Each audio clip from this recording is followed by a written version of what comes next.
ഉസ്ബെക്കിസ്ഥാനിൽ കൊല്ലപ്പെട്ട സാവരിയുടെ മരണകാരണം തലച്ചോറിലെ രക്തസ്രാവം എന്ന പ്രാഥമിക നിഗമനം. തലയ്ക്ക് പിന്നിൽ 2 തവണ അടിച്ചതിന്റെ അടയാളമുണ്ട്. നട്ടെല്ലിന് ക്ഷതവും ഏറ്റിട്ടുണ്ട്. പുറത്തും വയറ്റിലും ക്ഷതം ഏറ്റതുപോലെയുള്ള പാടുകൾ ഉണ്ട് എന്നുമാണ് ബന്ധുക്കൾ പറയുന്നത്. ആന്തരിക അവയവങ്ങൾ ഫോറൻസിക് പരിശോധനയ്ക്ക് അയച്ചു. പോസ്റ്റ്മോർട്ടം റിപ്പോർട്ടിലെ പ്രാഥമിക വിവരങ്ങൾ മാത്രമാണ് ഇപ്പോൾ പുറത്തു വന്നിട്ടുള്ളത്. അന്വേഷണം കൂടുതൽ ഊർജിതമാക്കിയിട്ടുണ്ട് പോലീസ്. കാരണവശാലും ചെക്കൻ രക്ഷപ്പെടരുത് എന്ന കാരണം കൊണ്ട് തന്നെയാണ് ഇവിടെ പോസ്റ്റ്മോർട്ടം ചെയ്ത് ഈ കേസ് രണ്ടാമത് അത്രയും സ്ട്രോങ് ആയിട്ട് തന്നെ മുന്നോട്ട് പോകാൻ ഞങ്ങൾ തീരുമാനിക്കുന്നത്. ഹെഡ് കൊണ്ടാണ് മരണം സംഭവിച്ചതെന്ന് മാത്രമാണ് അവര് വെച്ചേക്കുന്നത്. അതിനകത്തുള്ള ഈ ബ്രൂസ് മാർക്സും ബ്രൂട്ടലി അവളെ അടിച്ചേക്കുന്ന മാർക്സിന്റെ ഒന്നും അവർ റിപ്പോർട്ട് ചെയ്തിട്ടില്ല. ഇനി വരുന്ന ഡീറ്റെയിൽ റിപ്പോർട്ടിൽ ഉണ്ടാകുമെന്ന് നമുക്ക് അറിയത്തില്ല. കോളേജ് അധികൃതർ വന്നു, അവര് ജസ്റ്റ് എല്ലാവരും വന്നു. അവരുടെ ഭാഗത്തുനിന്ന് യാതൊരു സഹായങ്ങളോ ഒന്നും ഉണ്ടായിട്ടില്ല. യെസ്, വാർത്തയുടെ വിശദാംശങ്ങളുമായി ശരണ്യ സ്നേഹജൻ ആണ് ചേരുന്നത്. ശരണ്യ, അന്വേഷണം ഊർജിതപ്പെടുത്തിയിട്ടുണ്ട്.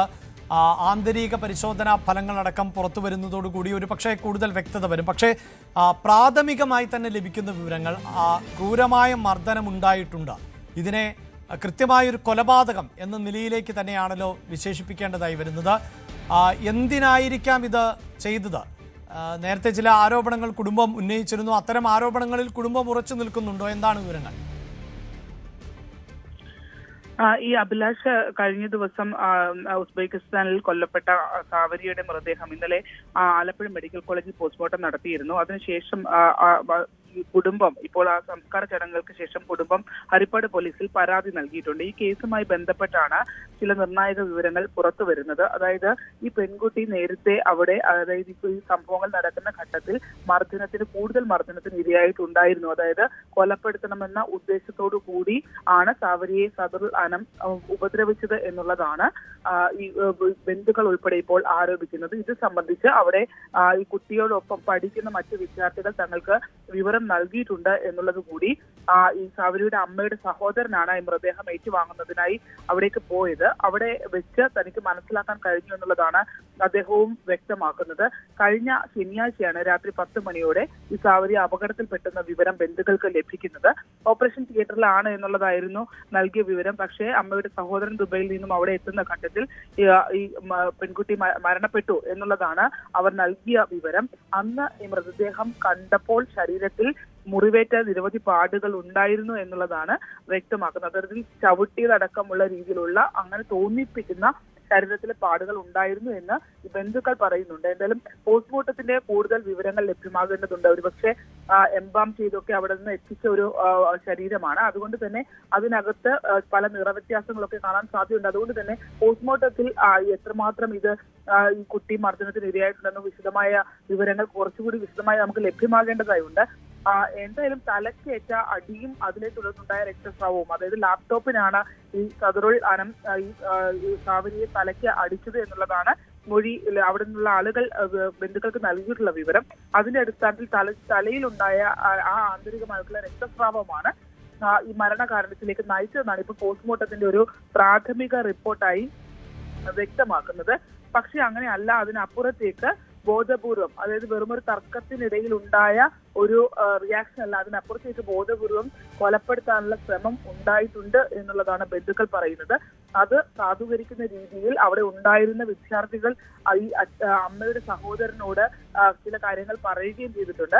പക്ഷേ അവിടെ ഈ എംബസി അന്വേഷണം നടത്തുന്നുണ്ടെങ്കിലും എംബസിയുടെ കീഴിൽ മറ്റ് ഒരു അന്വേഷണ സംഘങ്ങൾക്ക് മുന്നിൽ ഈ മറ്റു പഠിക്കുന്ന വിദ്യാർത്ഥികൾ ഉൾപ്പെടെയുള്ളവർ ഇതുവരെ മൊഴി നൽകിയിട്ടില്ല.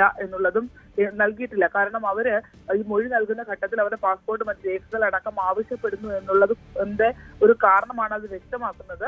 അതുകൊണ്ട് തന്നെ ആ അന്വേഷണ സംഘങ്ങൾക്ക് മുന്നിൽ കൃത്യമായ ഒരു ഔദ്യോഗിക മൊഴിയായി ഈ കൂടെ പഠിക്കുന്ന സഹപാഠികൾ ഉൾപ്പെടെ മൊഴി നൽകിയിട്ടില്ല എന്നുള്ള കാര്യം കൂടി നമുക്ക് അറിയാൻ കഴിഞ്ഞിട്ടുണ്ട്. ഹരിപ്പാട് പോലീസിൽ ഈ കേസ് ഇതുമായി ബന്ധപ്പെട്ട അമ്മയും അച്ഛനും ഒക്കെ പരാതി നൽകിയിട്ടുണ്ട്. അത് മിക്കവാറും ക്രൈംബ്രാഞ്ചിലേക്ക് ആ കേസ് മാറാനാണ് സാധ്യത. എന്തായാലും ഈ കുട്ടികൾ പറഞ്ഞതിന്റെ അടിസ്ഥാനത്തിൽ മനസ്സിലാക്കാനാകുന്നത് ഇതിനു മുമ്പും ഇയാൾ മർദ്ദിക്കാനായിട്ടുള്ള ശ്രമം നടത്തിയിട്ടുണ്ട്. അതോടൊപ്പം തന്നെ ആ സംഭവം ഉണ്ടായ ദിവസം വെറുതെ ഒന്ന് തലക്കടിക്കുക മാത്രമല്ല ചെയ്തത്, മറിച്ച് കൂടുതൽ മർദ്ദനം സാവരിയുടെ മേൽ ഇയാൾ ചെയ്തിട്ടുണ്ട് അല്ലെങ്കിൽ ഉപദ്രവിച്ചിട്ടുണ്ട് എന്നുള്ള വിവരമാണ് നമുക്ക് അവരിൽ ബന്ധുക്കളിൽ നിന്ന് നമുക്ക് ലഭ്യമാകുന്നത്. സാവരിയെ മതം മാറ്റുന്നതിന് ഉള്ള സമ്മർദ്ദം ചെലുത്തിയിരുന്നതായി അവിടെ ഉണ്ടായിരുന്ന കുട്ടികൾ ഉദ്യോഗസ്ഥരോട് പറയുന്നത് കേട്ടതായും ഈ അമ്മയുടെ സഹോദരൻ വ്യക്തമാക്കുന്നുണ്ട്. അത്തരത്തിൽ ചില ദുരൂഹതകളൊക്കെ തന്നെയും ഈ കേസിനകത്ത് ഉണ്ട് എന്ന് തന്നെ പറയാം. ഇത് സംബന്ധിച്ച്, അതായത് ഈ മതം മാറ്റത്തെ സംബന്ധിച്ച് ഒട്ടേറെ തവണ സംസാരം ഉണ്ടായിട്ടുണ്ടെന്നും കുട്ടികൾ പറഞ്ഞു, അതായത് കൂടെ ഉണ്ടായിരുന്ന സുഹൃത്തുക്കൾ പറഞ്ഞ് അറിഞ്ഞതായും ബന്ധുക്കൾ പറയുന്നുണ്ട്. യെസ്, എന്തായാലും സാവരിക്ക് എന്താണ് സംഭവിച്ചത്? ഈ കൊലപാതകത്തിലേക്ക് എന്തിനാണ് സഹപാഠി കടന്നത്? എന്തിനാണ് ഇത്രയും വലിയ ആക്രമണം നടത്തിയത്, മർദ്ദനം ഉണ്ടായത്? ഇതിലൊക്കെ വ്യക്തത കൈവരേണ്ടതുണ്ട്. ഇത് വിദേശ രാജ്യത്ത് നടന്ന ഒന്നാണ്, മെഡിക്കൽ വിദ്യാർത്ഥിയാണ്.